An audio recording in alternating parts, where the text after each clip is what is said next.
जय हिंद, नमस्कार। स्वागत आप सभी का आपके अपने YouTube चैनल प्रमाण क्लासेस में। आशा उम्मीद करता हूँ आप सभी अच्छे होंगे, मस्त होंगे एंड स्वस्थ होंगे। घर परिवार में भी अच्छे होंगे और अच्छे प्रकार से अपने कार्य में व्यस्त होंगे। जी हाँ साथियों, आज के इस वीडियो में बात करने वाले हैं VMOU असाइनमेंट फाइल कैसे बनाएं, कौन सा पेज पेन यूज़ करना है, असाइनमेंट के उत्तर कैसे लिखने हैं, कहाँ से लिखने हैं और अच्छे मार्क्स की गारंटी, असाइनमेंट का जो फर्स्ट पेज होता है उसके ऊपर क्या लिखना है, तमाम जो साथियों के डाउट्स रहते हैं इनके ऊपर आज के इस वीडियो में चर्चा करने वाले हैं। तो आपके सारे सवालों के जवाब एक ही वीडियो में। जी हाँ, तो वीडियो को एंड तक अवश्य देखें और अगर चैनल पर पहली बार जुड़े हैं तो चैनल को सब्सक्राइब ज़रूर कर दें ताकि ऐसे ही इन्फॉर्मेटिव वीडियोज़ आप सभी को मिलती रहे। चलिए बिना समय गवाए वीडियो की शुरुआत करते हैं और जानते हैं कि कौन सा पेन या पेज यूज़ कर सकते हैं। तो जैसा कि मैं आपको सबसे पहले बताऊं कि VMOU असाइनमेंट जो 2025 है उसके बारे में बात करें और कौन सा पेन यूज़ करें। सबसे ज़्यादा साथियों के डाउट्स हैं, वो बोलते हैं कि कौन सा पेन यूज़ करें। तो आप जो है ब्लैक पेन या बॉल पेन यूज़ कर सकते हैं। जी हाँ, ब्लैक पेन या बॉल पेन। कौन सा पेज यूज़ करें और कौन सी फाइल। जी हाँ, फाइल यहाँ पर आपको वो एक दूसरी वाली आती है जो प्लास्टिक की, वो वाली यूज़ नहीं करनी है, बल्कि ये करनी है जो यहाँ पर ये डोरी वाली फाइल आती है, जैसा कि आप स्क्रीन पर भी देख पा रहे होंगे। और आगे इसको लेकर भी बात करने वाले हैं। अब बात करते हैं कि असाइनमेंट फाइल जो है वो आपको किस प्रकार से लानी है, कैसी लानी है। तो जैसा कि आप स्क्रीन पर देख पा रहे होंगे, जैसे आप देख पा रहे हैं ऐसे ही आपको बुक स्टोर पर मिल जाएगी। आपको बोलना है कि असाइनमेंट फाइल है वो दीजिए हमें। तो जैसा कि आप देख भी पा रहे होंगे यहाँ पर जो इनके अंदर जो डोरी से ये बंधी हुई है, तो इस प्रकार की जो फाइल है वो आपको लानी है और इस साइज़ में है जो आती है, आप देख सकते हैं। और यहाँ पर आपको क्या लिखना है, यहाँ पर कुछ नहीं लिखना है क्योंकि इस असाइनमेंट फाइल के ऊपर आपको जो फर्स्ट पेज चिपकाना है वो आपको मैं जो PDF है असाइनमेंट की उसके अंदर आपको देखने को मिल जाएगा, जिसके अंदर paper code, course name, college का नाम वगैरह जो बॉक्स वाला दिया हुआ है वो आपको सब भरना है और वो पेज इसके ऊपर चिपकाना है। लेकिन उस पेज के ऊपर क्या लिखना है वो भी हम आगे वीडियो में बात करने वाले हैं। तो आई होप आपको ये समझ में आ गया होगा कि आपको फाइल किस प्रकार की लानी है। और अब बात करते हैं कि जो साथी पूछ रहे थे कि जो पेज हैं वो इसके अंदर कौन से यूज़ कर सकते हैं असाइनमेंट फाइल के अंदर। तो पेज जैसा कि आप अब स्क्रीन पर देख पा रहे होंगे, यहाँ पर भी छेद वाले पेज हैं और ये लाइनिंग वाले पेज हैं। और आप चाहें तो वाइट पेज भी यूज़ कर सकते हैं, जो दोनों तरफ से वाइट आते हैं वो भी यूज़ कर सकते हैं। आप चाहें तो एक साइड से जो वाइट आते हैं वो भी यूज़ कर सकते हैं, लेकिन उसमें फिर एक साइड ही लिखा जाएगा। और अगर आप इस प्रकार के पेज लेकर आते हैं तो आप इसके दोनों साइड भी लिख सकते हैं, कोई दिक्कत वाली बात नहीं है। और असाइनमेंट फाइल कैसी लानी है और पेज कौन से यूज़ करना है इसको लेकर बात हो गई। और अब बात करते हैं कि जो आपको फर्स्ट पेज है असाइनमेंट के ऊपर, यानी कि इस फाइल के जो तैयार होने के बाद इसके ऊपर एक पेज लगता है, वो कौन सा पेज लगता है उसके बारे में बात करते हैं। VMOU असाइनमेंट फाइल कैसे बनानी है, फाइल कौन सी यूज़ करनी है, कौन सा पेज है यूज़ करना है, कौन सी पेन यूज़ करनी है, इसको लेकर बात कर लिए। अब बात करते हैं असाइनमेंट के उत्तर कैसे लिखने हैं। कैसे लिखने हैं मतलब आप जो असाइनमेंट के उत्तर हैं, अगर आपके पास VMOU के द्वारा जो भेजी गई बुक्स हैं तो उनमें से आप उत्तर ढूंढ के भी लिख सकते हैं। और अगर आपके पास सीरीज़ है मार्केट से लाई हुई तो उनसे भी आप जो अपने आंसर है प्रश्न के वो ज़रूर से लिख सकते हैं।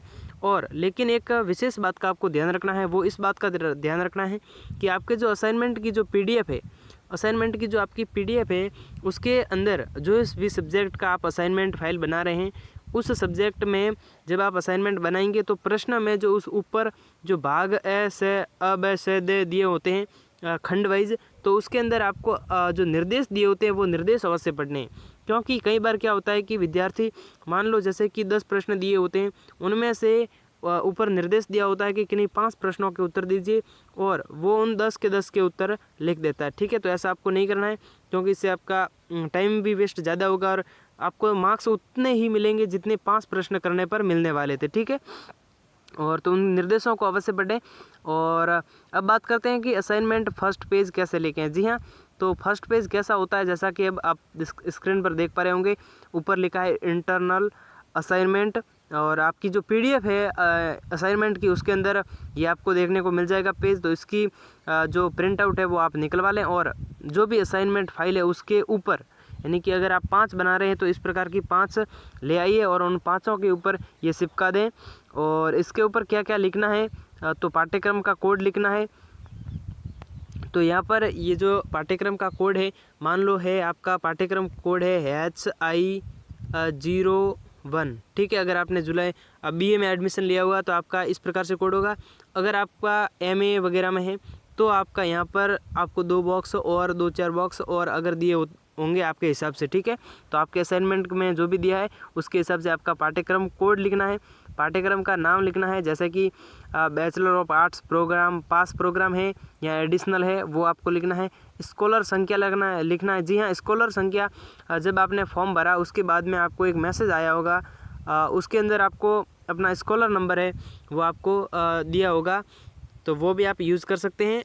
और अगर आपको अभी तक स्कॉलर नंबर नहीं मिला है, अगर जुलाई 2025 में एडमिशन लिया है तो आप जो है स्टूडेंट वन व्यू में जाइए और वहाँ पर सर्च बाय नेम इस प्रकार से रेड में लिखा होगा, वहाँ से अपने नाम के हिसाब से अगर आपको मैसेज किसी कारणवश नहीं रिसीव हुआ हो, डिलीट हो गया हो, तो आप वहाँ से आपके नेम के हिसाब से भी वहाँ से आप असाइनमेंट जो स्कॉलर नंबर है वो पता कर सकते हैं अगर जारी हो चुके हैं तो, ठीक है। और उसके बाद आपको छात्र का नाम लिखना है, name of student in capital letters, बड़े अक्षरों में आपका नाम लिखना है, छात्र का नाम। और उसके बाद में देखिए यहाँ पर अगर आपका जो भी नाम है वो आपको लिख देना है और यहाँ पर जो नीचे ये बॉक्स दिए हुए हैं वो का वो उन बॉक्स के अंदर भी लिखना है, ठीक है। जैसे कि यहाँ पर पिता का नाम है तो पिता का नाम पहले तो इन ये जो ये डॉट डॉट दिए हैं वहाँ पर लिखना है, फिर इन जो ये बॉक्स हैं इनके अंदर लिखना है, ठीक है। और जहाँ पर स्पेस है वहाँ पर एक जो ये बॉक्स है वो खाली छोड़ देना है।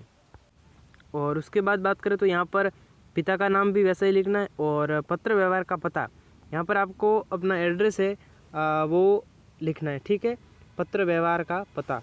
तो यहाँ पर आप यहाँ पे 3 लाइनें दी गई है और यहाँ पर जो ये 3 लाइनें दी गई है इनके अंदर जो भी आप भरते हैं वो का वो इन 3 लाइनों के अंदर भरना है, ठीक है। जैसा कि आपने यहाँ पर आप एड्रेस में लिखेंगे, यहाँ पर जैसे कि आपका पहले इसमें लिखेंगे पोस्ट ऑफिस, आपके जो भी है पोस्ट ऑफिस लगता है वो, फिर उसके बाद में आप लिखेंगे तहसील यहाँ पर, और यहाँ पर आप लिखेंगे अपना जो है डिस्ट्रिक्ट, और उसके बाद में यहाँ पर स्टेट लिखेंगे राजस्थान या अदर कोई हो तो, ठीक है। और वो का वो फिर ये जो नीचे दिए हैं एड्रेस फॉर करस्पॉन्डिंग यहाँ पर, तो यहाँ पर भी इन तीनों के अंदर बॉक्स में वो का वो भरना है। और आगे अध्ययन केंद्र का नाम, नेम ऑफ स्टडी सेंटर, यानी कि आपका अध्ययन केंद्र कौन सा है, यानी कि आपने आपने अगर जनवरी 2025 में एडमिशन लिया होगा तो आपके एग्ज़ाम वगैरह भी हो गए होंगे, लेकिन अगर आपने जुलाई 2025 में एडमिशन लिया है तो आपके अभी तक एग्ज़ाम नहीं हुए हैं और आपके फर्स्ट सेमेस्टर के असाइनमेंट बन रहे हैं, ठीक है। तो यहाँ पर आपको स्टडी सेंटर जो आपने फॉर्म भरा है उस फॉर्म के अंदर जो आपके पास 2 या 3 पेज की जो प्रिंट आउट है उसके अंदर आपको स्टडी सेंटर का आपका नाम है वो मिल जाएगा। उस स्टडी सेंटर के नाम को जो कॉलेज का नाम होगा वो यहाँ पर लिख देना है, ठीक है। ऊपर भी लिख देना है जो डॉट डॉट है वहाँ पर, और फिर ये जो नीचे बॉक्स दिए गए हैं इनके अंदर लिख देना। और उसके बाद नीचे आपका आएगा रीजनल सेंटर का ऑप्शन, यानी कि क्षेत्रीय केंद्र। तो यहाँ पर आपका जो भी रीजनल सेंटर लगता है ये भी आपको, जो अगर आपको पता नहीं है तो आपको जो फॉर्म है उसके अंदर आपको मिल जाएगा। अजमेर है, बीकानेर है, जयपुर है, या जोधपुर है, या कोटा है, या उदयपुर, ये जो रीजनल सेंटर है यहाँ से आपको कोई भी जो है वो अपना सेलेक्ट करना है। लेकिन जोधपुर वाले और जो बीकानेर वाले हैं इनके असाइनमेंट है वो रीजनल सेंटर, यानी कि बीकानेर और जोधपुर वालों के रीजनल सेंटर पर जमा नहीं होते हैं। इनके अलग अलग जो स्टडी सेंटर हैं उसके वाइज अकॉर्डिंग टू लिस्ट आती है, वो लिस्ट भी मैंने पहले ही आपको वीडियोज़ में भी बता रखी है। और अजमेर, जयपुर, कोटा और उदयपुर वालों के असाइनमेंट हैं वो इनके जो रीजनल सेंटर है वहाँ पर ही जमा होते हैं। और रीजनल सेंटर का अगर आप एड्रेस वगैरह देखना चाहते हैं तो आप देख सकते हैं, यहाँ पर अजमेर वालों का भी है और बीकानेर वालों को नहीं करवाने हैं, जयपुर वाले करवा सकते हैं, जो ये एड्रेस है वहीं पर आपके जमा होंगे। जोधपुर वालों को यहाँ पर नहीं करवाने हैं। और यहाँ पर जब आप VMOU की ऑफिशियल वेबसाइट पर जाएंगे तो वहाँ पर भी आपको ये सब है वो देखने को मिल जाएगा। यहाँ पर आपका कॉन्टैक्ट नंबर वगैरह और जहाँ पर असाइनमेंट जमा होने हैं वहाँ का एड्रेस है आपको सब देखने को मिल जाएगा, ठीक है। तो आप आसानी से जमा करवाएं। और अगर कोई भी डाउट रहा हो तो कमेंट बॉक्स में अवश्य बता दें, ताकि उस पर भी आपका वीडियो बना दूंगा, ताकि किसी भी प्रकार की परेशानी नहीं हो। और अगर वीडियो से हेल्प हुई तो चैनल को सब्सक्राइब जरूर कर दें। चलिए चलता हूँ, मिलूंगा नेक्स्ट वीडियो में, तब तक के लिए जय हिंद, नमस्कार।